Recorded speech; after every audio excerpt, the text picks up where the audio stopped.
Sous la peau des rouages. Le tic-tac ne fait pas du bruit chez moi, il respire. Dans mon atelier, les montres n'osent pas parler plus fort que l'odeur d'huile fine et de poussière douce.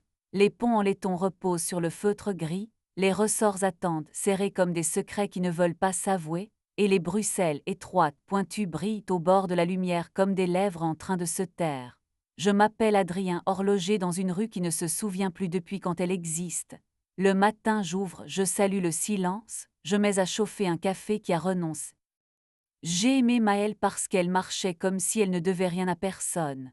Avocate d'affaires, tailleur sombre, épaules nettes, elle avait ce genre de sourire qui sait quand il survit à la vérité. Nous nous sommes rencontrés autour d'un chronographe que je restaurais pour un client impossible. Elle avait besoin d'un cadeau à la dernière minute. Elle a aimé la propreté de mes doigts, la façon dont je parlais des mouvements comme on parle d'un cœur. Elle a posé sa paume sur le comptoir, a demandé « Et vous, vous tenez bien l'heure ?» Et j'ai répondu trop vite que je connaissais ses manies comme on connaît un calibre, l'épingle qu'elle ôtait toujours avant d'entrer, la manière de tourner la bague autour de son doigt quand elle cherchait un mensonge plus doux, le parfum de Néroli qu'elle posait sans insister puis laissait faire. Les nuits où elle restait, elle dormait sous mes horloges sans se plaindre de leurs phrases. Nous avions inventé une façon de respirer ensemble, sans nous expliquer plus que nécessaire. J'aime les réglages, pas les discours. La première fissure n'a pas fait de bruit. C'était une odeur autre sur son manteau, une bergamote plus vive, une note d'ambre chaleureuse presque vanille que son Néroli n'aurait jamais invitée. Le lendemain, le bracelet de sa montre que j'avais moi-même remplacé portait un grain de poudre dorée, pas de la feuille, non, une cosmétique pressée. Une semaine plus tard, j'ai trouvé au fond de ma poche un ticket de parking d'un hôtel où je n'avais jamais mis les pieds. Je savais que Maëlle avait ce talent rare d'oublier ses preuves, confiante dans la vie.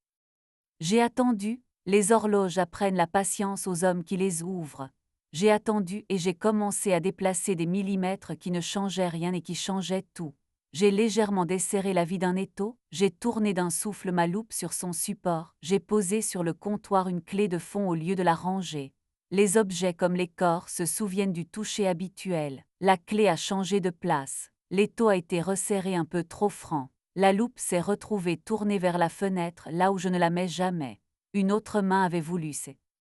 Maëlle a parlé d'ouvrir. Pas de guerre, pas de plaidoyer. Un soir, elle a dit peut-être qu'on peut se tromper enfin, s'autoriser avec franchise. Toi et moi d'abord, pas de proche, pas d'ombre, on se dit avant, jamais après. On protège ce qui est vrai.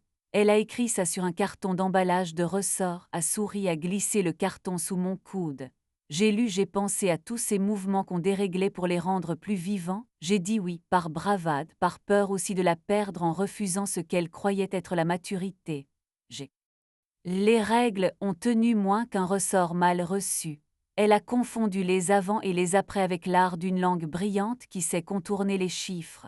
Sur sa peau, j'ai senti des trajectoires qui n'étaient pas les miennes. Sur sa table de nuit, un reçu d'un bar qui ne devait pas être de son goût.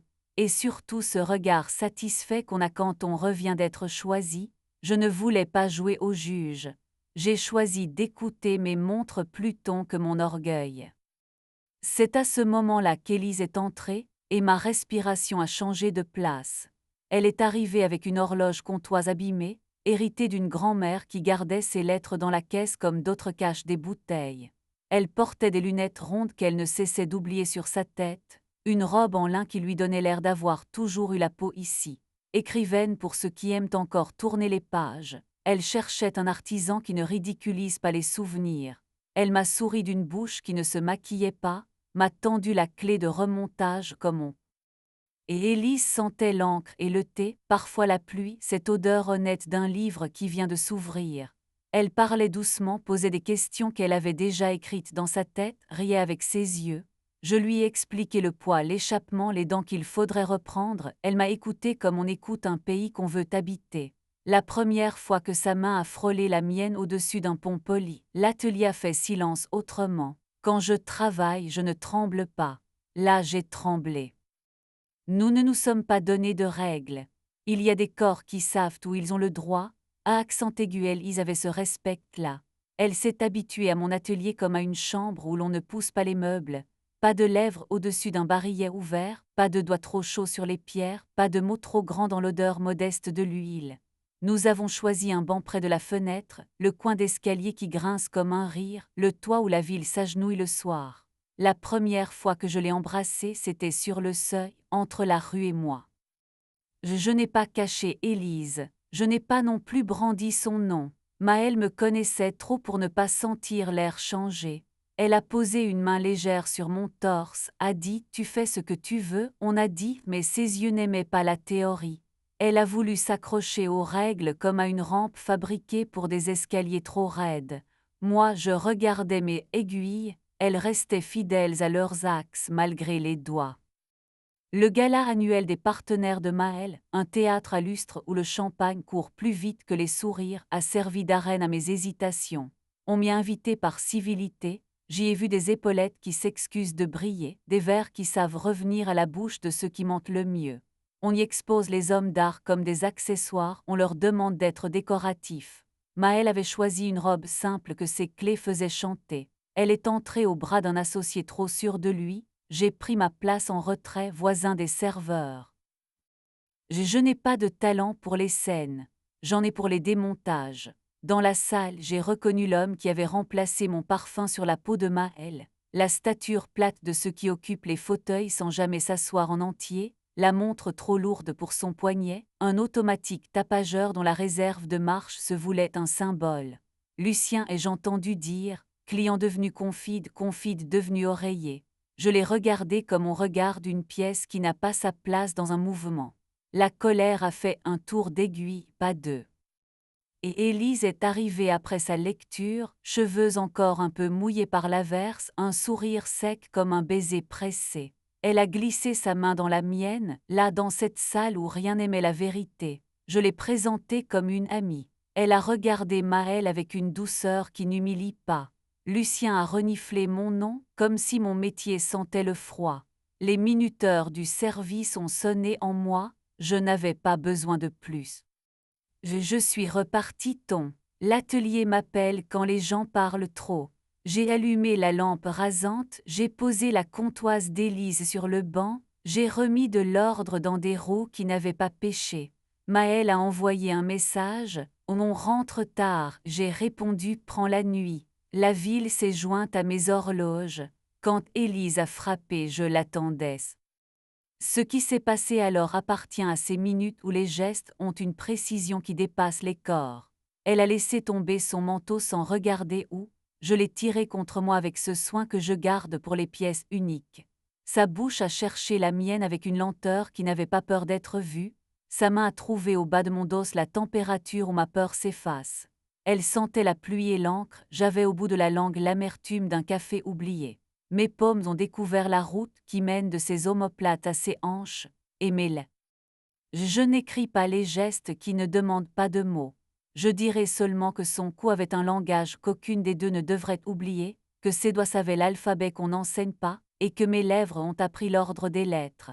Nous nous sommes trouvés comme des rouages taillés l'un pour l'autre, sans craquer, sans forcer. Elle a ri bas quand je suis passé de sa nuque à sa clavicule, j'ai retenu ma main quand j'ai senti sa peau demander du temps. Il y a eu ensuite ce silence que j'aime, ce silence plein, le corps entier devenu une pièce qui ne claque plus. Le lendemain, l'atelier a gardé la chaleur d'un pain. J'ai changé une pierre fondue dans un vieux mouvement, réglé une raquette qui s'obstinait, graissé une roue qui se plaignait sans raison valable. Élise est repassée en fin d'après-midi, comme si elle n'avait pas décidé rien du tout. Elle m'a apporté une page écrite que je n'ai pas lue, j'ai pris ses doigts entre les miens, j'ai embrassé l'arête de son poignet, j'ai dit « reste ». Elle a souri comme on dit merci à quelqu'un qui n'a pas gâché un secret. Maëlle m'a demandé un dîner, pour parler, j'ai accepté parce qu'on ne ferme pas la porte à une vie qui vous a tenu la main. Nous nous sommes assis dans un endroit trop poli, les serveurs connaissaient son prénom, et les murs aimaient les voix sûres. Maëlle a dit des choses justes et des phrases impeccables. Elle a admis l'homme avec la neutralité professionnelle des gens qui savent déposer un couteau sans le faire tomber. Elle a soulevé la question des règles, elle a prétendu leur retour. Je l'ai regardé comme on regarde un ressort qu'on a distendu pour rien. Les jours ont repris obstinés. On m'a apporté un réveil qui sonne trop tôt, une montre de plongée qui n'avait jamais vu la mer, un gousset fêlé qui demandait pardon. Élise n'a pas déménagé chez moi, elle a mieux fait, elle a fait de mon atelier un pays où elle avait une chaise. Parfois elle s'asseyait sans parler, lisait avec les jambes croisées, relevait les yeux quand je poussais trop loin la fatigue. Parfois elle déposait sur le coin de l'établi une orange qu'elle pelait comme si elle écrivait, je mordais dans une tranche, je me souvenais de l'amertume. Une fois Lucien est passé. Pas pour acheter, non, pour voir, pour s'assurer que je n'étais qu'un décor qui avait appris à fermer sa porte. Il a posé ses doigts sur une montre ouverte, j'ai retenu ma main par professionnalisme, puis je l'ai chassé doucement. Lui, il n'aime pas la peau. Il a souri avec sa bouche et non ses yeux, a complimenté le charme d'antan de l'atelier, a laissé une carte. Je l'ai pliée en deux sans bruit, je l'ai glissée dans un tiroir de pièces mortes. À la sortie, Élie est venue derrière moi, a posé son menton contre. Il y a eu une nuit où la pluie a tapé comme des doigts impatients sur la vitre. Élise a enlevé sa robe sans que je l'aide. Elle m'a appris que l'on peut apprendre quelqu'un par ses silences. Je l'ai embrassée au creux de la hanche comme on remerciait autrefois ceux qui vous confiaient leurs montres.